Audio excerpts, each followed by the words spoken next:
watching it. Ain't you like 20 years old? I just miss the old days, bro. That's so. Hello? Hello. Hey, what's up, boss? I need you to make me a TV show that's a reboot of a cartoon classic. You want me to what? I mean, I Don't say anything. don't know. Just make the cartoon and make me rich. That's it.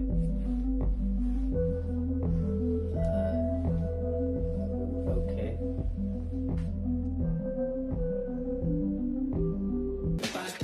Let's think it through. It's Blues Clues and you.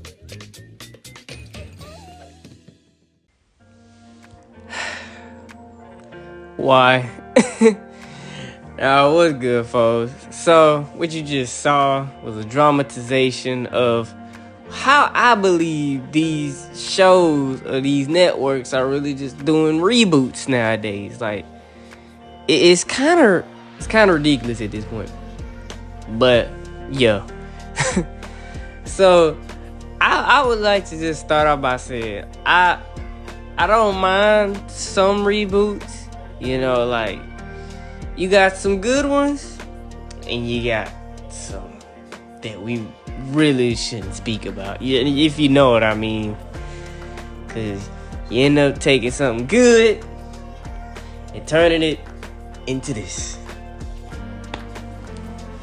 You know, it's becoming kind of broken record with these reboots. In some cases, like, some of y'all just need to stop it. Get some help. I don't know why y'all haven't learned y'all lesson, but we gonna talk about the good and the bad when it comes to these reboots. All right, and we gonna start off with some slight ones. All right, so number one on this list is Voltron, the little Netflix series, and I haven't watched Netflix in a while. I don't typically watch it. I don't know if they still have it up on Netflix. Netflix changes shows like clockwork. So don't quote me if they don't have it or if they do. But, you know. Okay. I've seen the Netflix Voltron reboot. It was kind of a retelling or kind of reimagining of the classic Voltron from the 80s. And no, I was not born in the 80s. Probably wasn't even thought about. But just like I know I watched it with my father, and he's a 80s baby. He was in that era. But I honestly never watched the classic Voltron, but my dad put me on when we watched that Netflix kind of revamp together, the little mini series they had on Netflix. And it was actually a good action-packed, just classic retelling, I guess, of Voltron. Basically, four or five mini lion robots forming a super robot, and all of them kids got different personalities. I promise it's a cool little movie, cool little mini series, what have you, cool story. So I'm gonna give that as a reboot. I'll give that I'm gonna give it a 6.5 out of 10. Yeah, that seems pretty reasonable. Okay, now we are on to the next one. We have Raven's Home. And it's a shot in the dark, like, Tony, you watched the original That's So Raven. I also watched the original Blues Clues, as you just saw, but I think what they been done with Blues Clues. Anyway.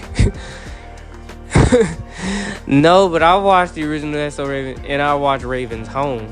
And I think as a reboot, that is a very good take on, or a good continuation of what Raven has become, or what Raven was doing. I actually like that story.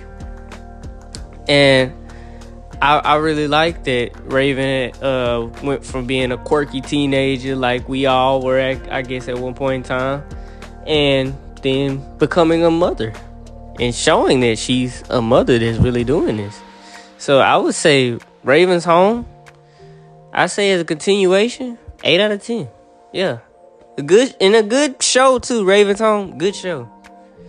I actually like the characters. I like that they grew. We saw them grow as well. Levi, Book. Yeah. Next we have the 2012 Teenage Mutant Ninja Turtles. Okay.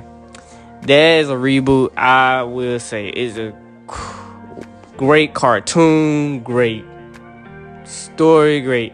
Oh my gosh, what more can I say about this show?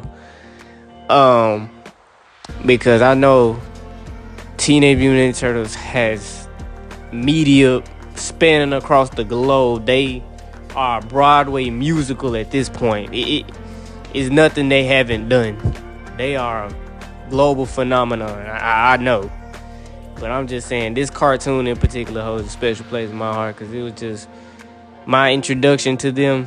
Because I was watching as a kid, watching the TV, glued to it, like, man, these are some real turtle ninjas just doing action-packed things. Like, and the theme song was crazy. You know, you could sing that in the shower. It was a whole rap. Shoot, Teenage Mutant Ninja Turtle, Teenage Mutant, here we go, it's a lingering. What? All of that. So I'm gonna give that a 9.5 out of 10. Like close, like it's right there for me. Like great show. All right. Now we also have it's a good reboot. She-Ra.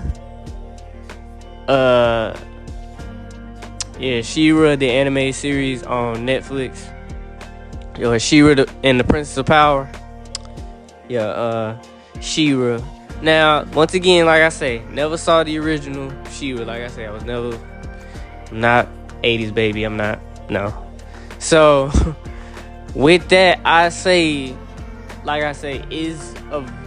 would say it's a very good story, you know what I'm saying? I can't say if it was a continuation or whatever. I might maybe if it come down to it, I'll watch the original series and like see what I was missing or see if I could get context for what happened in the reboot. But I watched the reboot first though. And maybe I'll go back to the original and like see what's up. You know, I always want to go back to the roots of it all. See what, you know, I always want to go back to the roots. But for a reboot and for a story, I say that's a good story. Good, like, you know, I guess women empowerment. I mean, if you're a girl and you like, you know, women empowerment stories and stuff, and, you know, you like that type of... Watch She-Ra, the Netflix series. And, so that I would say, yes, good story, good everything else. So with that, I give She-Ra 7 out of 10. Okay. All right. And yeah, that's some of the good or better reboots that I've seen in my life.